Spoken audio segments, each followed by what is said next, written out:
இன்றைக்கு ஒரு சிறப்பானது ஒரு நாள், என்ன நாள்ன்னு சொல்லுங்க பார்ப்போம். 2500வது தமிழோடு தில்லான தொடங்கி சரியா போச்சு. இப்ப அந்த ஆள் இருக்கிறாரு இதுல. வேற அது பாலசுப்ரமணியத்தான் இது அது போட்டிருக்கிறான். வேற ஏன்னா அந்த குரூப்பில் யாரும் அது தெரியாதானே அவங்களுக்கு. அதில் எழுத இல்லை ஒருத்தர். நாங்கள் எழுதுற சரியில்லை தானே. ஒரு சிறப்பானதுனால என்னன்னு சொல்லுங்க பார்ப்போம். நவம்பர் 6 ஈசன் அண்ணா மட்டும் சொல்லுவார். வசந்தாக்கா எழுதியே விட்டா வாழ்த்துக்கள் உண்டு. தெரியாது.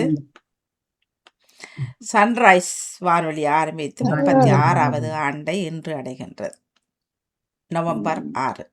சரி, அதையும் தெரிவித்தபடியே இப்பொழுது அன்பினே உறவுகள் அனைவருக்கும் இனிதான வியாழன் பொழுதின் காலை உற்சாக வணக்கம் வணக்கம் வணக்கம். இந்த நாள் இனிய நாளாக அமைய இந்த நொடி வரைக்கும் எங்களுடன் பேச ஆரம்பித்து உட்கார வச்ச கடவுளுக்கு மறவாத நன்றி பயந்து இன்று அனைத்து நல்ல தினங்களை கொண்டாடி கொண்டிருக்கும் எல்லோருக்குமே இனிதர வாழ்த்துக்களையும் கூறியபடியே இன்றைய நாள் நிகழ்ச்சிகளுக்கு உற்சாகத்துடன் செல்லலாம். 6ஆம் தேதி நவம்பர் மாதம் 2025 சன்ரைஸ் வானொலி ஆரம்பித்து 36வது ஆண்டை இன்று எட்டு பிடித்திருக்கின்றது. ஆகவே ஒத்துழைத்த எல்லோருக்குமே நன்றி வாழ்த்துக்களை மிட்டபடியே வளமை போலவே மும்மத சிந்தனை நேரம் 2 வாரங்களுக்கு மாதங்களுக்கு பிறகு இணைந்திருக்கின்றார் தவமர கத்தோடு அவரை அன்போடு வாழ்த்தி வரவேற்றபடி அதனை தொடர்ந்து வருகின்றது யோகா பயிற்சி. ஆசிரியர் தர்ஜினி சண்முகன் அவர்கள் இணைந்து கொள்வார்கள். 9 மணிக்கு சரியாக ஆங்கிலம் கற்போம் வகுப்பு. ஜெயநாடு சொல்ல வேண்டாம், விருப்பம் அவர் சொல்லுங்க. தெரியாண்டு 6 நீங்க 6. ரஜினி அக்கா 6வது. போன முறை 7 சொல்லிச்சுன்னா இந்த முறை 8ஆவதா இருக்கும் நினைக்கிறேன். நீங்க 8. மற்றவர் அப்புறம் 6வது. 6ஆ? ஆமா. நீங்க எல்லாரும் குழப்புற போல இருக்கு. 5 இல்லையா? இல்ல வாணி, போன முறை தானே 5 சொன்னீங்க நீங்க. நான் காலமையும் கேட்டேன். ஜெயநாடு சொல்லுங்க. 5 6ஆ? 5வது. இன்னைக்கு 5. நான் 6ன்னு சொல்லியே இருக்கேன். தாமரக்கா 5வது. தாமரக்கா ஆனா நீங்க போன முறையான ஒரு கேளுங்க திருப்பி. கூப்பிட்டீங்க, நான் அங்கே கூப்பிடாம தாமரக்கா நான் 4ன்னு சொல்லி இருப்பேன் நினைக்கிறேன். பொறுங்க பார்க்குறேன். லெசன் 3 4ஆகும். 30 10 4ஆகும். இன்றைக்கு 5ஆகும். லெசன் 4 இன்றைக்கு 5 தாமரக்கா. சரி 5 நான் போடல. ஜெயநாடு சொன்னது தான் குரூப்புக்குள்ளே போடுறேன். வேறு இன்னைக்கு போட்டு விடுங்க. ஆண்டி தரேன் போட்டுட்டேன். சரி. லெசன் 5 பார்த்துருந்தா சொல்லி இருப்பேன். நான் பார்க்கல. டாக்டர் ஜெயரட்னம் அவர்கள் ஆஸ்திரேலியாவிலிருந்து இணைகின்றார்கள். அதனைத் தொடர்ந்து எளிய குட்டிசும் படைப்புகள் வாசிப்பரும் புரியர்வு மற்றும் தகவல் இருக்கின்றது சிவாஜினி அவர்களது. 10:30க்கு கவிதை நேரம். இரா விஜயகோரிகள் இணைய காத்திருக்கின்றார்கள். எல்லோருக்கும் இனிய வணக்கம். தாமரக்கா வணக்கம். வாங்குவோம். உற்சாக வணக்கம் வாணி. சமூக ஒருங்கிசைவை வலியுறுத்தும் ஆண்டு 2025 நமக்காக மன்னித்த அனைத்து போராளிகள் மாதம் நவம்பர் மாதத்தில் இருக்கிறோம். மும்மத சிந்தனை நேரம். டேவிட் அவர்கள் உங்கள் சிந்தனையை தாருங்கள். வாழ்வோரின் நாட்டினிலே ஆண்டவரின் நலன்களை காண்பேன் என்கின்றது திருப்பாடல் 27. பிதாச்சுதன் தூயாவியின் பேராலே ஆமேன். இறை புகழ்ச்சி உமக்கே. காலை வணக்கம் சகோதரி திருமதி கலைவாணி மோகன் அவர்களே. இன்றைய நாளை நெறிப்படுத்தும் அன்பு தங்கை திருமதி தவமலர் கல்விராஜன் அவர்களே, நலமாக உற்சாகமாக இருக்கின்றீர்களா? இல்லை, வணக்கம் டேவிட் ஆண்டனி அவர்களே. நான் மிகவும் உற்சாகமா இருக்கிறேன். மிக்க நன்றி. நீங்களும் உற்சாகம் தானே? நான் நலமாக இருக்கின்றேன். நன்றிகள். உற்சாகத்துடனே உங்களுடன் பகிர்ந்து கொள்ளுகின்றேன். உங்கள் குடும்ப நல உற்சாகத்திற்காக இறைவனை பிரார்த்தித்து பாமுக உறவுகளுக்கு காலை வணக்கம் கூறி கிறிஸ்தவ நற்சிந்தனை வழங்குபவர் பிரான்சில் இருந்து டேவிட். கிறிஸ்தவ நற்சிந்தனை தொடரன் 1938 பொதுக்காலம் 31ஆம் வாரம் என்ற வியாழன் தினமுமாகும். இன்று திரு அவை புனித லியோனார்ட் அவர்களை நினைவு கூறுகின்றது.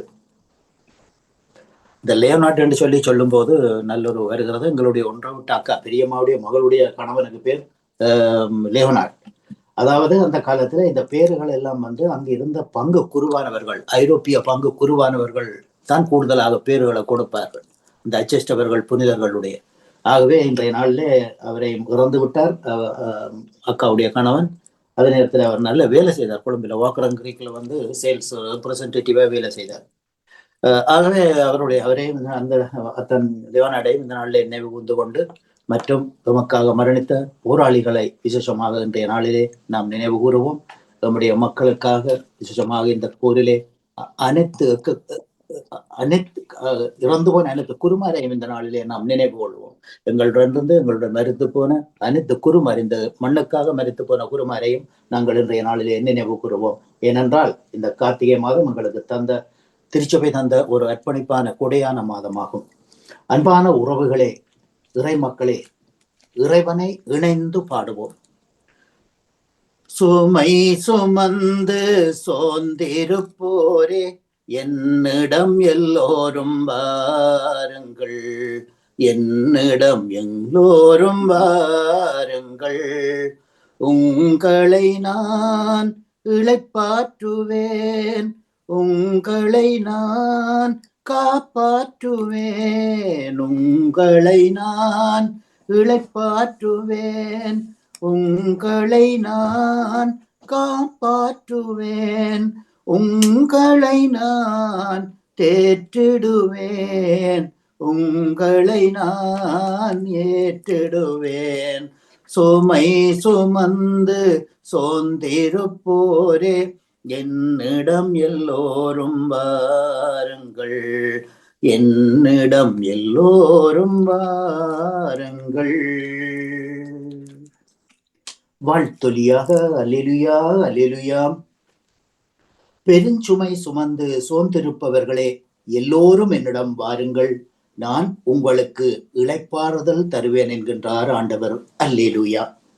இன்றைய நற்செய்தியாக புனித லூக்கா எழுதிய நற்செய்தியில் இருந்து வாசகம். அதிகாரம் 15, இறை வார்த்தைகள் 1-10 வரை.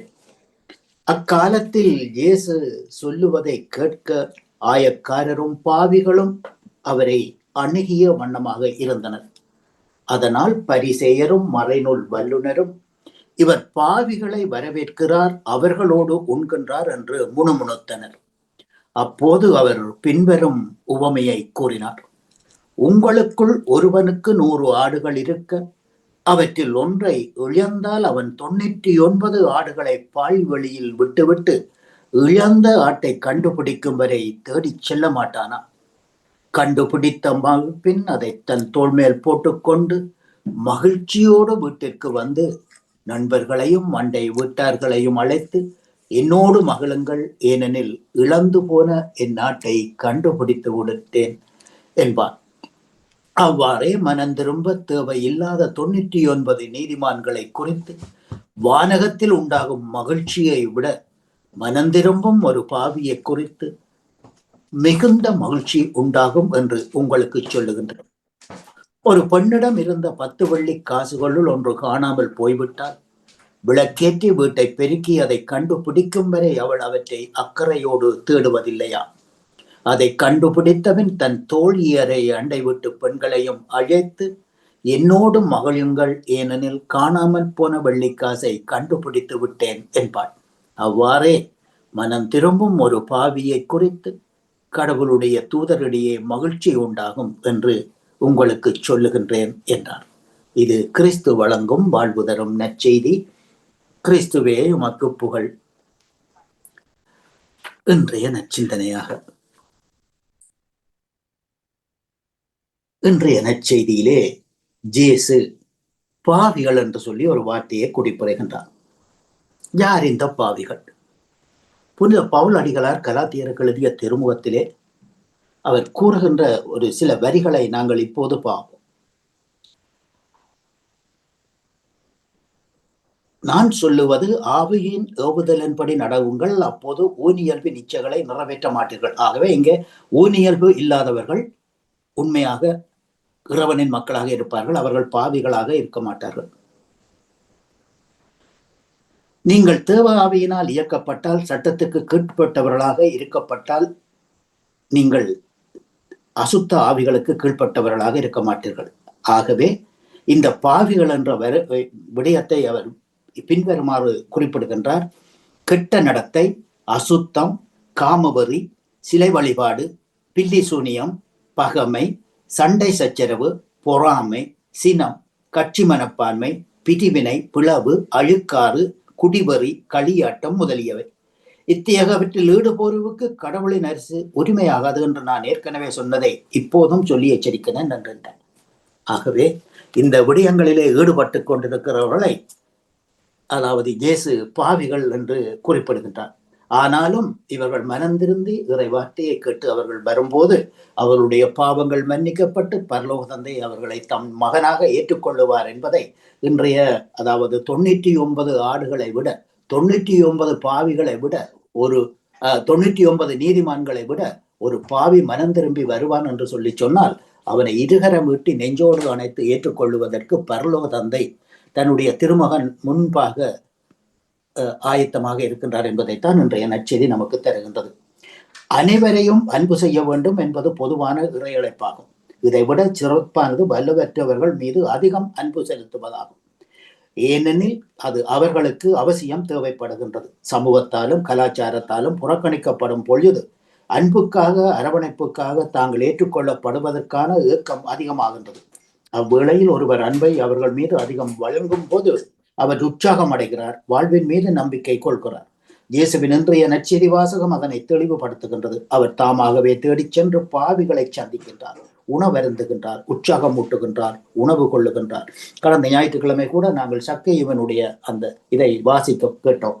சக்கேயை வரி தண்டுபவன், பாவிகளின் நண்பன், இயேசு வருவதை கேள்வியிட்டு காட்டத்தி மரத்தில் ஏறி இருக்கின்றான். அவர் வரும்போது அவன் எதிர்கொள்ளுகின்றான், இறங்கி வருகின்றான். இறங்கி வந்தது மட்டுமல்ல, அவன் தன்னுடைய மேலாடையை போட்டி இருந்த மேலாடையை உதறி தள்ளிவிட்டு வருகின்றான். அந்த மேலாடை என்பது அவனது பாவமாகும். அவனது இறங்கி வருவது என்பது அவனது தாழ்ச்சியை குறிக்கின்றது. ஆகவே அன்பான உறவுகளை, நாங்கள் இந்த இறந்த ஆத்துமாக்களின் இந்த மாதத்திலே எங்களுடைய வேண்டுதல்கள் விண்ணப்பங்கள் ஏற்றுக்கொள்ளப்பட வேண்டும் என்று சொல்லி சொன்னால், நாங்கள் எங்களுடைய பாவத்தை விட்டு பரமனின் பிள்ளைகளாக வாழ்ந்து அவருடைய இதயத்தை நாங்கள் குடியிருந்து நாங்கள் ஜெபிக்க வேண்டும். அப்போது இந்த இறந்த ஆன்மாக்களும் இறந்தவர்களாகிய இறந்து போயிருக்கின்ற நாங்களும், அதாவது இறந்து போன என்று சொல்லி சொன்னால் ஆன்மாவில் இறந்து போயிருக்கிற நாங்களும் புத்துயிர் பெற்று இறைவனின் மக்களாக வாழவும் எங்களுடைய இந்த இறந்த ஆத்துமாக்களுக்கான ஜெபமும் கேட்கப்படும் என்று கூறிக்கொண்டு அன்போடு விடைபெறுகின்றேன். இச்சந்தனையில் இணைந்திருந்த அனைத்து பாமுக உறவுகளுக்கும் இந்நாளிலே இறைவன் நிறையாசி வழங்க வேண்டி எல்லோருக்கும் பொதுவான இறைவனை பிரார்த்தித்து விடைபெறும் இன்றைய நாள் நிகழ்ச்சிகளை அனைத்தும் இனித நடைபெற வாழ்த்துக்கள் கூறி அன்போடு விடைபெறுகின்றேன். அன்பு தங்கியே திருமதி கலைவாணி மோகன் அவர்களே, திருமதி தவமலர் கல்விராஜன் அவர்களே, மீண்டும் நாளைய சிந்தனையோடு அடுத்த தலைமுறை நோக்கி எமக்காக மரணித்த விடுதலை போராளிகளை நினைவு கூறும் மாதத்தில் நன்றி, வணக்கம் தங்கிய. நாளைய தினம் சந்திப்போம். நன்றி. நன்றி, வணக்கம் டேவிட் அவர்களே. உங்கள் சிந்தனைக்கு வாழ்த்துக்கள். அடுத்து பாலன் வேலுப்பிள்ளை அவர்கள் உங்கள் சிந்தனையை தாருங்கள். மீண்டும் ஒரு புதிய நாளை காண தந்த தேவகுமாரனுக்கு இருதயத்தின் ஆழத்திலிருந்து கோடான கோடி நன்றிகளை சொல்லிக்கொண்டு, அப்படியே எமது அன்பு சகோதரி தோப்பாளனி திருமதி தவமலர் கல்விராஜனுக்கு இனிமையான காலை வணக்கம். இப்படி நலமாக உற்சாகமா இருக்கீங்களா? இனிமையான காலை வணக்கம் பாலன். நான் மிக உற்சாகமா இருக்கிறேன். மிக்க நன்றி. நீங்களும் உற்சாகம் தானே? ஓம் சரி, நான் உற்சாகமா இருக்கேன் சார். நன்றி சகோதரி.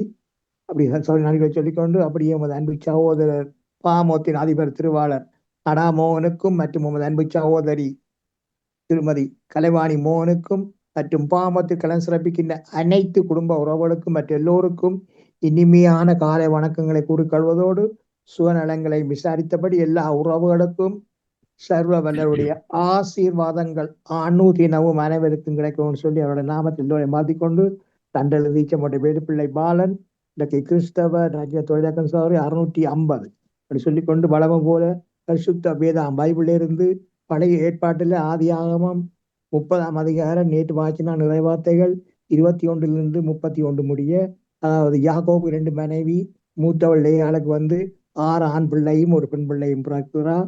2வது மனைவிக்கு கற்பத்தை அடக்கி வச்சிருந்தவர் அவளோட மனம் உருகி அவள் கற்பவரியாகி ஒரு குமாரனை பெறுகிறார். 2வது மனைவி ராகேல். அவள் மகனை பெற்ற உடனே அவளுக்கு ஜோசப் என்று பேரிடுறான். ஜோசப் என்று பேரிட்ட உடனே அப்போ ஜோசப் பேரிடுறா. அப்போ அது யாக்கோபு சொல்றார் மாமன்கிட்ட, நான் இந்த தேசத்துக்கு போகணும், என் மனைவிகளையும் என் பிள்ளைகளையும் என்னெடுத்தாங்க, நான் போறேன்னு சொல்லி மாமன்கிட்ட கேட்கிறார். அப்போ மாமன் சொல்றார், சரி நீ போன்னு சொல்றார். அப்ப சொல்றார், நீ வந்த பிறகுதான் கர்த்தர் என்ன ஆசீர்வதிச்சவன்னு சொல்லி தான் உணர்ந்தவர்னு சொல்லி மாமன்காரன் வந்து மெச்சுறார். வந்தபடியா தான் கர்த்தர் என்ன ஆசீர்வதிச்சவன்னு சொல்லி. அது பிறகு அவர் கேட்கிற என்ன உனக்கு வேணுமெண்டா சொல்றேன், எனக்கு சம்பளம் ஒன்றும் தேவையில்லை, உங்களுக்கு தெரிந்தானே உங்களை மந்த வந்து நான் வந்து கொஞ்சமா இருந்தது இன்றைக்கு கூடி போயிருக்குன்னு சொல்லி கர்த்தர் ஆசிச்சபடியான்னு சொல்லிட்டு என்னை மனைவியிடம் விடுங்கன்னு சொல்லி சொல்றேன், எனக்கு காசு ஒன்றும் தேவையில்லை, நான் கேட்கிற தந்தா சரின்னு சொல்லி இந்த மாமனிட சொல்றார். அப்ப அது பிறகு முடிஞ்சது இன்றைக்கு சோதரி இன்றைக்கு ஆதியாகமம் 30ஆம் அதிகாரம் இறை வார்த்தைகள் 32 43 முடிய. அதற்கு அவன், நான் உனக்கு என்ன தர வேண்டும் என்றான். யாக்கோபு, நீர் எனக்கு ஒன்றும் தர வேண்டியதில்லை, நான் சொல்லுகிறபடி நீர் எனக்கு செய்தால் உம்முடைய மந்தையை திரும்ப வைத்து காப்பேன். இது நேற்று வரை. நான் இன்றைக்கு போய் உம்முடைய மந்தைகளை எல்லாம் பார்வையிட்டு அவைகளில் புள்ளியும் வரியும் கருப்புமுள்ள செம்மறி ஆடுகளையும் வரியும் புள்ளியும் உள்ள வெள்ளாடுகளையும் பிரித்து விடுகிறேன். அப்படிப்பட்டவை இனி எனக்கு சம்பளமாயிருக்கட்டும்.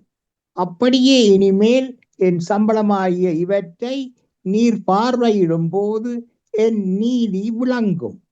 புள்ளியும் வரியும் இல்லாத வெள்ளாடுகளும் கருப்பான செம்மறியாடுகளும் என் வசத்தில் இருந்தால் அவைகளெல்லாம் என்னால் திருடி கொள்ளப்பட்டவைகளாய் எண்ணப்படட்டும் என்றான். அதற்கு லாபான், நீ சொன்னபடியே ஆகட்டும் என்று சொல்லி அந்நாளிலே கலப்பு நிறமும் வரியுமுள்ள வெள்ளாட்டு கடாக்களையும் புள்ளியும் வரியுமுள்ள வெள்ளாடுகள் யாவையும் சற்று வெண்மையும் கருமையும் உள்ள செம்மறியாடுகள் யாவையும் பிரித்து தன் குமாரனிடத்தில் ஒப்புவித்து தனக்கும் யாக்கோப்புக்கும் இடையிலே 3 நாள் பிரயாண தூரத்தில் இருக்கும்படி வைத்தான். லாபானுடைய மற்ற ஆடுகளை யாக்கோபு மேய்த்தான். பின்பு யாக்கோபு பச்சையாயிருக்கிற புன்னை, வாதுமை, அர்மோன் என்னும் மரங்களின் கொப்புகளை வெட்டி இடையிடையே வெண்மை தோன்றும்படி பட்டையை உரித்து தான் உரித்த கொம்புகளை ஆடுகள் தண்ணீர் குடிக்க வரும் கால்வாய்களிலும் தொட்டிகளிலும் ஆடுகளுக்கு எதிராக போட்டு வைப்பான். ஆடுகள் தண்ணீர் குடிக்க வரும்போது பொலிவதுண்டு. ஆடுகள் அந்த கொம்புகளுக்கு முன்பாக பொலிந்தபடியால் அவைகள் கலப்பு நிறமுள்ளதும் புள்ளி உள்ளதும் வரி உள்ளதுமான குட்டிகளை போட்டது. அந்த ஆட்டுக்குட்டிகளை யாக்கோபு பிரித்து கொண்டு ஆடுகளை லாபானுடைய மந்தையில் இருக்கும் கலப்பு நிறமானவைகளுக்கும் கருப்பு நிறமானவைகளுக்கு எல்லாவற்றிற்கும் எதிராக நிறுத்தி தன் ஆடுகளை லாபானுடைய மந்தையோடு சேர்க்காமல் தனிப்புறமாக வைத்துக் கொள்வான். பலத்த ஆடுகள் பொலியும் போது அந்த கொம்புகளுக்கு எதிரே பொலியும் படி யாக்கோபு அவைகளை அந்த ஆடுகளின் கண்களுக்கு முன்பாக கால்வாய்களிலே போட்டு வைப்பான். பலவீனமான ஆடுகள் பொலியும் போது அவைகளை போடாமல் இருப்பான். இதனால் பலவீனமானவைகள் லாபானையும் பலமுள்ளவைகள் யாக்கோபையும் சேர்ந்தன. இவ்விதமாய் அந்த புருஷன் மிகவும் விருத்தி அடைந்து திரளான ஆடுகளும் வேலைக்காரிகளும் வேலைக்காரரும் ஒட்டகங்களும் கழுதைகளும் உடையவனானான். இன்னொரு நாளை சகோதரி 31ஆம் அதிகாரம் தொடரும் சொல்லிக்கொண்டு, அன்பான தகப்பனே, இந்த நாளத்தில் கிருபைகளுக்கு ஆக்கோடி நன்றி ராஜா. பிள்ளைகள் பிடியான மார்க்கமாக எந்தெந்த வாகனங்களில் வெளியில் சென்று கொண்டிருக்கிறார்களோ, செல்ல இருக்கின்றார்களோ, மற்றும் எந்தெந்த இடங்களில் இருக்கின்றார்களோ எல்லா இடங்களிலும் இயேசுராஜனுடைய பாதுகாப்பும் ஆசீர்வாதங்களும் அனைத்து உறவுகளுக்கும் அனுதினம் இருக்கணும் ஜெபிக்கிறேன் ராஜா. ஒருவருக்கு கூட பிறர் மூலம் எந்த விதமான பிரச்சனைகளோ ஆபத்துக்களோ கொள்ளை நோய்களோ அணுகாவனம் ராஜா. நீங்கள் ஒவ்வொருவரையும் இறகளால மூடி அணுவினாடியும் பாதுகாப்பாக எடுத்து ஜெபிக்கிறேன் தகப்பனே. அப்படி நீங்க தினமும் பாதுகாத்து வருகிறமைக்காகவும் இந்த நாளில் பாதுகாப்பாக வழிந்து கொண்டிருப்பதற்காகவும் இயேசுராஜாவுக்கு மீண்டும் கோடான கொடி நன்றி சொல்லிக் கொண்டு தகப்பனே. சோதரம் ராஜா மற்றும் எல்லா நோயாளிகளுடைய நோய்களை தொட்டு சுகப்படுத்த ஜெபிக்கிறேன் ராஜா. ஒவ்வொருவருக்கும் கொடிய வியாதிகள் ராஜா. கொடிய வியாதிகளினால வேதனைப்படுகள் ராஜா. அவரோட கண்ணீரை நீங்க பாக்குறீங்க தகப்பனே. ஒரு விஷயம் அவர்கள் ஏதாவது தங்கள் வாழ்நாட்கள் தப்பி தங்கள் பாவங்கள் ஏதாவது செய்திருந்தார் எல்லாவற்றையும் ஒரு விஷயம் மன்னித்து ராஜா சுவமளிக்கிற வார்த்தைகளை அனுப்பி சுவப்படுத்துங்க ராஜா போல வார்த்தைகள் வீண் போகாது ராஜா ஒரு விஷயம் மனமிறங்கி சுவமளிக்கிற வார்த்தையை அனுப்பி அவர்களை சுவப்படுத்தி ஆசீர்வதிங்க தகப்பனே சோத்திரன் ராஜா மற்றும் தகப்பனே பாமோத்தின் அதிபர் குடும்பம் கைட்டு செய்யும் சகலவற்றையும் ஆசீர்வதித்து அவர்களை என்று பணியெடுத்தவன்னு சொல்லி அவர்களை பலப்படுத்தி பணியெடுத்தவன்னு சொல்லி எடுத்துக்கொண்டு சொல்லி விட வர்றேன். நன்றி வணக்கம். நன்றி வணக்கம் பாலன் வேலுப்பிள்ளை அவர்களே. சகோதரி தோமலர் கல்விராஜன் அவர்களே, ஒரு நிமிடம் எனக்கு தரவேணும் தயவு செய்து. அதாவது இன்றைய நாளிலே தம்பி பாலன் வாசித்த அந்த விடயத்தை குறித்து முக்கியமாக நான் அன்று உங்களுக்கு சொன்ன விடயம் கவனமாக கூர்ந்து கவனியுங்கள் என்று சொல்லி, இவன் என்ன செய்கின்றான் என்று சொல்லி சொன்னால், அந்த அவருடைய மாமனாருடைய தாய் மாமனருடைய பிள்ளைகள் இரண்டையும் கல்யாணம் செய்துவிட்டு அவருடைய மந்தேலே உள்ள இதுகளை கவர்ந்து கொள்ளுவதற்காக தந்திரமாக அந்த காட்டிலே இருக்கக்கூடிய அந்த மரப்பட்டைகளை உதித்து அந்த ஆடுகள் பொலியும் போது இவன் இதன்றான். அதில செம்புள்ளி கரும்புள்ளியான ஆடுகள் ஒரு பக்கமாக பிறக்கின்றன. அதிலே இவன் கண் வைத்து அவற்றை தானே தனக்கென ஒதுக்கி கொள்ளுகின்றான். அந்த ஒதுக்கி கொண்டு புறப்படுகிறான். ஆகவே இவன் செய்தது, அவன் அங்க அண்ணனை ஏமாத்தி ஏசாயுவை ஏமாத்தி தகப்பனை ஏமாத்தி மறுபடியும் இங்கு வந்து மாமனாரை ஏமாத்தி 2 பெண்களையும் கவர்ந்து கொண்டு இன்று அவருடைய மந்தேல உள்ள அனைத்தையும் கூடுதலாக ஒரு 170% ஆடுகளையும் தான் தந்திரமாக கவர்ந்து கொண்டு புறப்படுகிறான் தன் தாய் நாட்டுக்கு, தகப்பன் வீட்டுக்கு. இதைத்தான் குறிப்பிடும்படியாக சொன்னேன். ஆகவே இன்னும் அநேக அவனுடைய விடயங்கள் இருக்கின்றது. இவன் இனி அடுத்து வரும் காலத்துல வந்து இவன் கடந்து போகும்போது கடவுளுடன் சண்டை பிடிக்கின்றான். அதையும் பாலன் தம்பி விளக்குவார். அதுக்கு பிறகு நான் உங்களுடன் பேசுகிறேன். நன்றி வணக்கம். தொடருங்கள். நன்றி வணக்கம். அடுத்து ஜானடேசன் அவர்கள் உங்கள் சிந்தனையை தாருங்கள். இனிய காலை உற்சாக வணக்கம். இன்றைய தோப்பாளினி சோமலர் கல்விராஜன் அவர்களுக்கும் வணக்கம். வணக்கம். பாமுக தோப்பாளினி கலைவாணி மோகன் அவர்களுக்கும் அதிபர் நடா மோகன் அவர்களுக்கும் அனைத்து பாமுக அவர்களுக்கும் எனது எங்கனிந்த காலை வணக்கத்தை கிறிஸ்தாசுடன் கூறிக்கொண்டு இன்றைய நாளில் உலக தலைவர்களுக்காகவும் உலக மக்களுக்காகவும் எங்கள் ஒவ்வொரு குடும்பத்தினருக்காகவும் கடும் நோயினால் பாதிக்கப்பட்டு கஷ்டப்படுகிறவர்களுக்காகவும் இளையோர் சமுதாயத்திற்காக அவருடைய வருங்காலம் சுரக்கவும் அவருடைய உடல் நோயில் சுகப்பெறவும் இன்று மண்ணில் பிறந்து நம்மோடு வாழ்ந்து நம்மை விட்டு பிரிந்த பெற்றோருடன் பிறந்தோர் உறவினர்கள் நெஞ்சில் நின்றோர் யாரும் நினையாத ஆன்மாக்கள் அனைவரையும் மண்ணுக்காக மரணித்த போராளிகள் எல்லோருக்காக நாங்கள் இறைவந்து செல்வோம். இன்று பொது காலத்தின் 31ஆம் வாரத்தின் 4ஆம் நாள் வியாழக்கிழமை. எனது ஆக்கம் 9049. கிறிஸ்தவ நற்சிந்தனை. ஜீசு எல்லா மக்களையும் கடலோடு ஒப்புரவாக்க வந்தவர் ஜீசு. நேர்மையானவர்களை அல்ல பாவிகளை அழைக்கவதேன் என்று கூறிய ஜீசு பாவிகளோடும் தன்னை நினைத்து கொண்டார். எல்லா சமூகத்திலும் எல்லா காலகட்டத்திலும் வழிதறை சென்றவர்கள் பாவிகள், சமூகத்தால் ஒதுக்கப்பட்டவர்கள் இருந்து கொண்டே இருக்கின்றார்கள். அவர்களும் சமூகத்தால் ஈர்க்கப்பட்டு சமூகத்தோடு இணைந்து வாழும்போது தான் சமூகம் நிறைவு பெறுகின்றது. 100 ஆண்டில் ஒன்று குறைந்தாலும் அது குறைவுதான். உடலில் உள்ள உறுப்புகளில் ஒரு சிறிய உறுப்பு குறைந்தாலும் அது ஊனம்தான். மனிதர்கள் நாங்கள் பாவங்களால் கடவுள் விட்டு பிரியும் போது மனித சமூகம் குறைவுள்ளதாகவே இருக்கின்றது. இந்த குறையை நிறைவு செய்வதே இயேசுவின் பணி. இயேசுவை பின்பற்றவருடைய பணியும் அதுதான். வழி தவறி சென்றவர்களையும் பாவிகளையும் கடவுளோடு ஒப்புரவாக்கி மனித சமூகத்தை நிறைவுள்ளதாக மாற்றி இறையாட்சி இம்மண்ணில் மலர உழைப்பதுதான் ஜீசுவின் விருப்பமாகவும் இருந்தது. நாங்களும் சிந்தித்து செயல்படுவோம். மனிதனே, நீ மண்ணாக இருக்கின்றாய், மண்ணுக்கே திரும்புவாய். மறவாதே என்று மறவாதே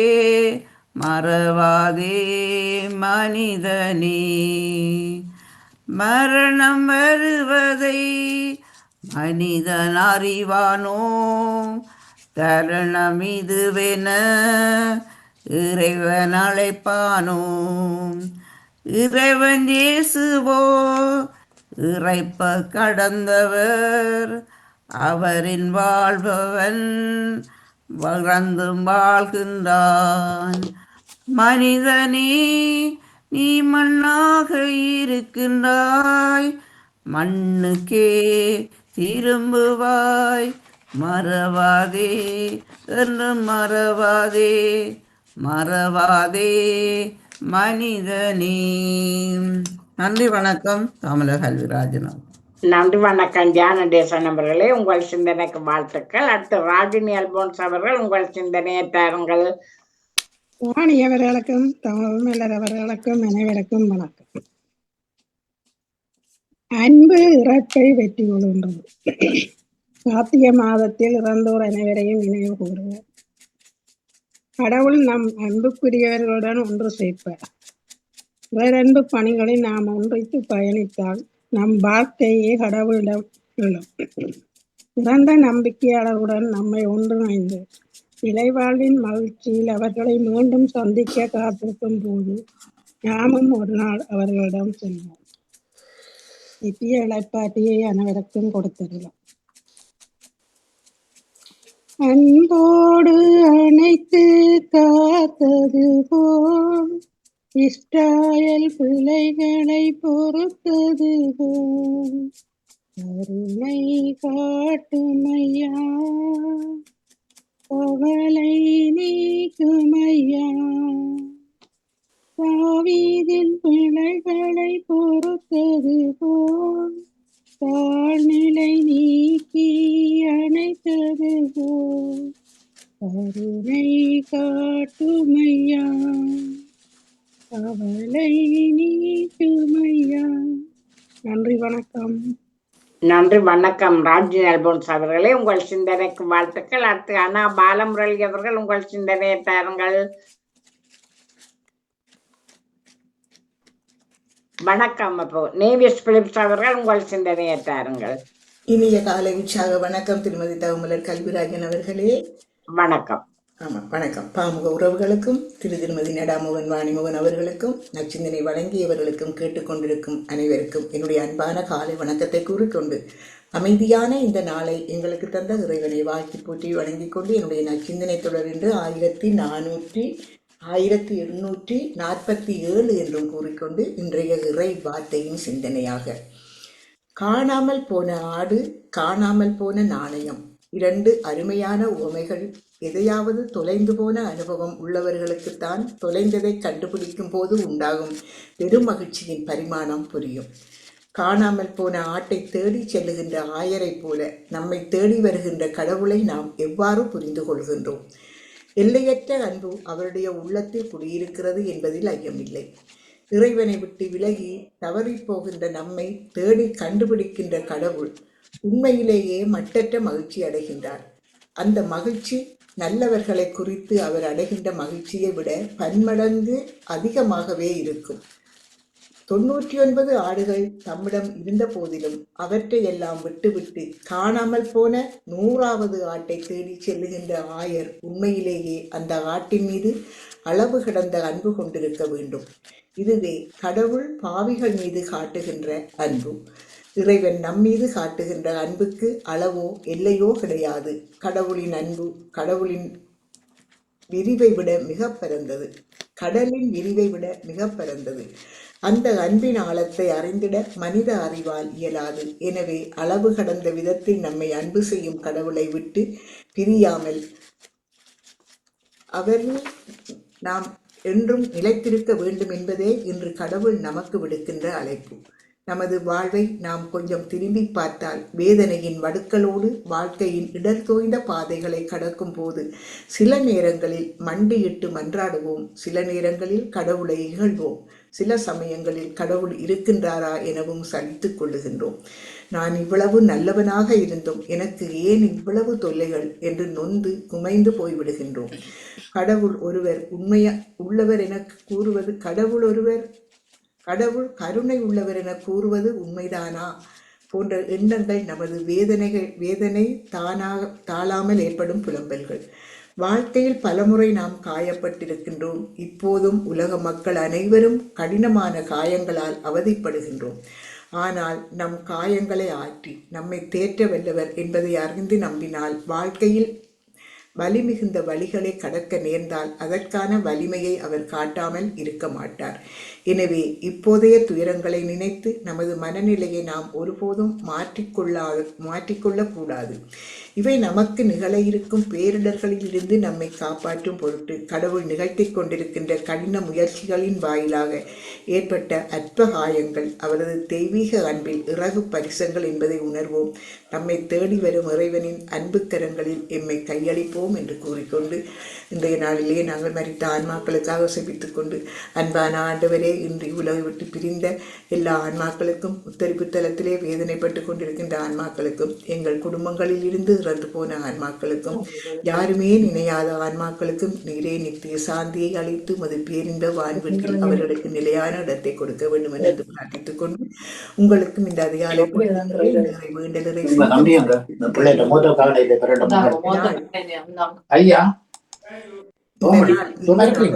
டேவிட் ஆண்டனி அவர்களே, உங்களுடைய சத்தத்தை நிப்பாட்டுங்கள்.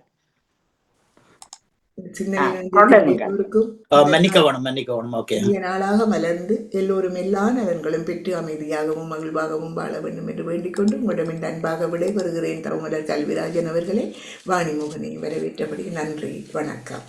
நன்றி, வணக்கம். நேவிஸ் பிலிப்ஸ் அவர்களே, உங்கள் சிந்தனைக்கு வாழ்த்துக்கள். அடுத்து அண்ணா பாலமுரளி அவர்கள், உங்கள் சிந்தனையை தாருங்கள். மீண்டும் ஒரு புதிய காலை பொழுதில் எங்கள் எல்லோரையும் இணைய செய்த இறைவனுக்கு நன்றியை கூறிக்கொண்டு, பாமுகம் தொலைக்காட்சியில் இணைந்திருக்கும் அத்தனை உறவுகளுக்கும் எனது காலை வணக்கத்தையும் வாழ்த்துக்களையும் கூறிக்கொண்டு, இன்று 1 கொரிந்தியர் 13ஆம் அதிகாரம் 3 தொடக்கம் 7 முடிய, என் உடைமையை எல்லாம் நான் வாரி வழங்கினாலும், என் உடலையே சுட்டெரிப்பதற்கென ஒப்புவித்தாலும், என்னிடம் அன்பு இல்லையே எனக்கு பயன் ஒன்றும் இல்லை. அன்பு பொறுமையுள்ளது, நன்மை செய்யும், பொறாமைப்படாது, தற்புகழ்ச்சி கொள்ளாது, இருமாப்பு அடையாது. அன்பு இழிவான எதையும் செய்யாது, தன்னலம் நாடாது, எரிச்சலுக்கு இடம் கொடாது, தீங்கு நினையாது. அன்பு தீவினையில் மகிழ்வுறாது, மாறாக உண்மையில் அது மகிழும். அன்பு அனைத்தையும் பொறுத்து கொள்ளும், அனைத்தையும் நம்பும், அனைத்தையும் எதிர்நோக்கி இருக்கும், அனைத்திலும் மன உறுதியாய் இருக்கும். இது ஆண்டவர் வழங்கும் அருள்வாக்கு. இறைவா, உமக்கு நன்றி. இன்றைய இந்த வாசகத்தில் நாம் அன்பை பற்றி பார்க்கின்றோம்.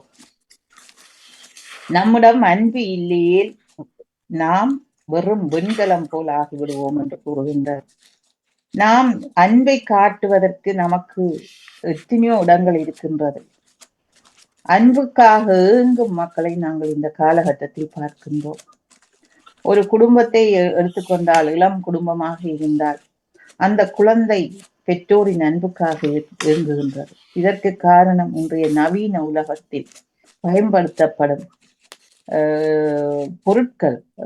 அதற்கூடாக பெற்றோர், ஒரு தாயோ தந்தையோ அதனுடன் தான் பேசி கொண்டிருக்கின்றார்கள். ஆனால் இந்த குழந்தை அன்பு இன்றி அவதிப்படுகின்றது.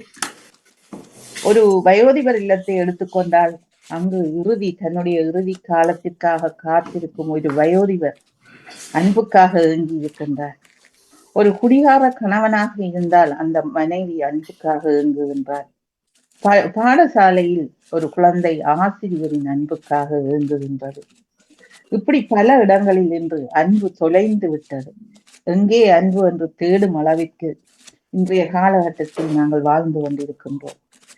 எங்களுடைய நேரத்தை நாங்கள் உழைப்பு உழைப்பு உழைப்பு என்று உழைப்புக்காக ஓடிக்கொண்டிருக்கின்றோம். ஆனால் எங்களிடம் அன்பு இல்லை. அன்பு இல்லையே எனக்கு பயன் ஒன்றும் இல்லை. அன்பு பொறுமை உள்ளது. சில சமயங்களில் எங்களுடைய தாயாரோ தந்தையோ, தாயாருக்குத்தான் சுமை அதிகமாக இருக்கும் அந்த காலத்தில். ஏனென்றால் 6 பிள்ளை 7 பிள்ளை 10 பிள்ளையை பெற்றுவிட்டு அந்த தாய் அந்த வீட்டில் இருந்து 24 மணி நேரமும் பணிபுரிந்து கொண்டிருக்கின்றார். அந்த தாயிடம்தான் நாங்கள் எவ்வளவோ அன்பை காண முடியும். அவள் பொறுமையுடன் வாழ்கின்றார். ஒரு இடத்தில் எங்களுடைய முன்னைய நாள் பாப்பாண்டவர் பிரான்சிஸ் அவர்கள் கூறுகின்றார், ஆலய சுவர்களை விட மருத்துவமனைகளே பல உருக்கமான பிரார்த்தனைகளை கேட்கின்றன. விமான நிலையங்களை விட மருத்துவமனையில் தான் உண்மையான முத்தம் பரிமாறப்படுகின்றது. அன்பு அங்குதான் இருக்கின்றது. இங்கே மருத்துவர்கள் எந்த பாலின பேதங்களும் இல்லாமல் பல உயிர்களை காப்பாற்றுகின்றார்கள். சிகிச்சை பிரிவில் ஒரு யூத மருத்துவர் இனவெறி கொண்ட ஒரு மனிதனுக்கு சிகிச்சை வழங்குகின்றார். பொலிசும் கைதியும் ஒரே அறையில் ஒரே மாதிரியான சிகிச்சையை தான் பெறுகின்றார். கல்லீரல் மாற்று அறுவை சிகிச்சைக்காக காத்திருக்கும் ஒரு பெரிய செல்வந்தர் ஏழையின் கல்லீரலை பெற்றுக் கொள்கின்றார். கடைசியில் நாங்கள் அன்பை எங்கு பார்க்கின்றோம் என்றால் எங்கள் எல்லோருக்கும் கடைசி கட்டமாக மருத்துவமனையில் தான் நாங்கள் பார்க்கின்றோம். மருத்துவமனையில் பணிபுரியும் எத்தனையோ தாதிமார்கள் எதையும் எதிர்பார்க்காமல் இந்த நோயாளிகளுக்கு வைத்தியம் செய்கின்றார். அந்த இடத்தில் தான் மருத்துவமனையில் தான் பெரியவர் சிறியவர் என்று நாங்கள் பார்க்க முடியாது. எல்லாவருக்கும் ஒரே மாதிரியான சிகிச்சை கிடைக்கின்ற. அதே போல்தான் நாம் வாழ்ந்த காலங்களில் வாழ்ந்து கொண்டிருந்த அன்னை தெரேசா இன்னைக்கு அவர் ஒரு பெரிய புனிதையாக இருக்கின்றார். அவர் அன்பை மட்டும் ஆயுதமாக வைத்துத்தான் அவருடைய வாழ்க்கை நகர்ந்தது. அருமையான ஒரு பெண். எத்தனையோ மக்களுக்கு அவர் எடுத்துக்காட்டாக இருந்திருக்கின்றார். எத்தனையோ செல்வந்தருக்கு எடுத்துக்காட்டாக இருக்கின்றார். எத்தனையோ செல்வந்தர்கள் மனம் மாறி இருக்கின்றார்கள். இதற்கெல்லாம் காரணம் அன்பு. அன்பு இல்லையே எங்கேயுமே நாங்கள் ஜெயிக்க முடியாது. அதிகாரத்தால் வீட்டில் இருக்கும் பிள்ளையை நான் அடக்குவதை விட அன்பினால் அடக்கினால் அந்த பிள்ளை கட்டாயமாக அடங்கும் என்பது என்னுடைய கருத்து. ஆகவே இந்த நாளை நாங்கள் மற்றவர்களுக்காக, இந்த மாதம் முழுவதும் மரித்த ஆத்துமாக்களுக்காக, மற்றவர்களுக்காக, எங்களுடைய சுபத்திற்காக காத்திருக்கும் ஆத்துமாக்களுக்காக நாங்கள் அன்பு செய்து அவர்களுக்காக சிறப்பான சுபம் செய்வோம். இந்த நாளை தந்த இறைவனுக்கு நன்றியை கூறிக்கொண்டு பாமுகம் தொலைக்காட்சியில் இணைந்து அந்த அத்தனை உறவுகளுக்கும் எனது நன்றியை கூறிக்கொண்டு இயேசுவுக்கே புகழ், இயேசுவுக்கே நன்றி, மரியே வாழ்க.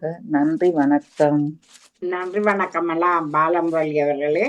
உங்கள் சிந்தனைக்கு வாழ்த்துக்கள். இன்று கிறிஸ்தவ சிந்தனை தந்த டேவிட் ஆண்டனி அவர்கள், பாலன் வேலுப்பிள்ளை அவர்கள், தியானடேசன் அவர்கள், நேவிஸ் பிலிப்ஸ் அவர்கள், ராஜினி அல்போன்ஸ் அவர்கள், அண்ணா பாலமுரளி அவர்கள் அனைவருக்கும் வாழ்த்து கூறி வாணி தொடருங்கள். நன்றி, வணக்கம். மிக்க நன்றி அக்கா. தொடர்ந்தோள்வோம். நன்றி, வணக்கம்.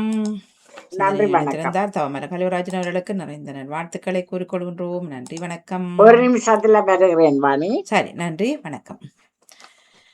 இப்பொழுது யோகா ஆசிரியர் தர்ஜினி சண்முகநாதன் இருக்கின்றார்கள். வாருங்கள். வணக்கம்.